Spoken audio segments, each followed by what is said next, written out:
The Five Chinese Brothers by Claire Huchet Bishop and Kurt Weiss. Once upon a time there were 5 Chinese brothers and they all looked exactly alike.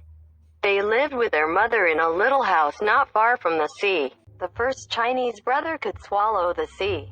The second Chinese brother had an iron neck. The third Chinese brother could stretch and stretch and stretch his legs. The fourth Chinese brother could not be burned. The fifth Chinese brother could hold his breath indefinitely.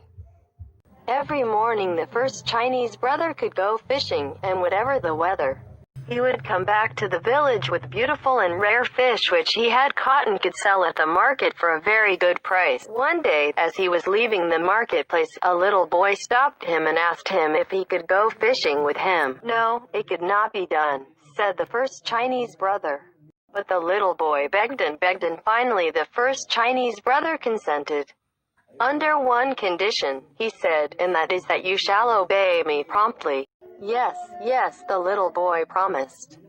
Then the first Chinese brother swallowed the sea, and all the fish were left high and dry at the bottom of the sea, and all the treasures of the sea lay uncovered. The little boy was delighted. He ran here and there, stuffing his pockets with strange pebbles, extraordinary shells, and fantastic algae. Near the shore, the first Chinese brother gathered some fish while he kept holding the sea in his mouth. Presently, he grew tired. It is very hard to hold the sea. So he made a sign with his hand for the little boy to come back.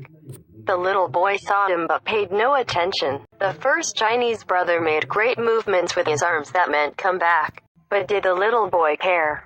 Not a bit, and he ran further away. Then the first Chinese brother felt the sea swelling inside him and he made desperate gestures to call the little boy back. But the little boy made faces at him and fled as fast as he could. The first Chinese brother held the sea until he thought he was going to burst. All of a sudden the sea forced its way out of his mouth, went back to its bed, and the little boy disappeared. When the first Chinese brother returned to the village alone, he was arrested, put in prison, tried and condemned to have his head cut off. On the morning of the execution, he said to the judge, "Your Honor, will you allow me to go and bid my mother goodbye?" "It is only fair," said the judge. So the first Chinese brother went home, and the second Chinese brother came back in his place. All the people were assembled on the village square to witness the execution. The executioner took his sword and struck a mighty blow. But the second Chinese brother got up and smiled. He was the one with the iron neck, and they simply could not cut his head off. Everybody was angry and they decided that he should be drowned. On the morning of the execution, the second Chinese brother said to the judge, "Your Honor, will you allow me to go and bid my mother goodbye?" "It is only fair," said the judge. So the second Chinese brother went home, and the third Chinese brother came back in his place. He was pushed on a boat which made for the open sea. When they were far out on the ocean, the third Chinese brother was thrown overboard. But he began to stretch and stretch his legs, way down to the bottom of the sea, and all the time his smiling face was bobbing up and down on the crest of the waves. He simply could not be drowned. Everybody was very angry, and they all decided that he should be burned. On the morning of the execution, he said to the judge, "Your Honor, will you allow me to go and bid my mother goodbye?" "It is only fair," said the judge. So the third Chinese brother went home, and the fourth Chinese brother came back in his place. He was tied up to a stake. Fire was set to it, and all the people stood around watching it. In the midst of the flames they heard him say, "This is quite pleasant. Bring some more wood." The people cried.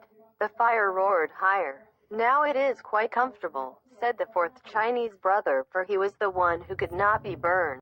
Everybody was getting more and more angry every minute, and they all decided to smother him. On the morning of the execution, the fourth Chinese brother said to the judge, "Your Honor, will you allow me to go and bid my mother goodbye?"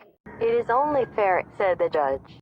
So the fourth Chinese brother went home, and the fifth Chinese brother came back in his place. A large brick oven had been built on the village square, and it had been all stuffed with whipped cream. The fifth Chinese brother was shoveled into the oven right in the middle of the cream. The door was shut tight, and everybody sat around and waited. They were not going to be tricked again. So they stayed there all night, and even a little after dawn, just to make sure.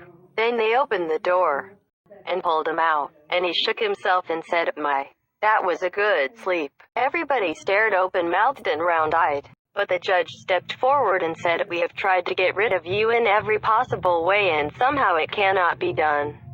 It must be that you are innocent." "Yes, yes," shouted all the people. So they let him go and he went home. And the 5 Chinese brothers and their mother all lived together happily for many years.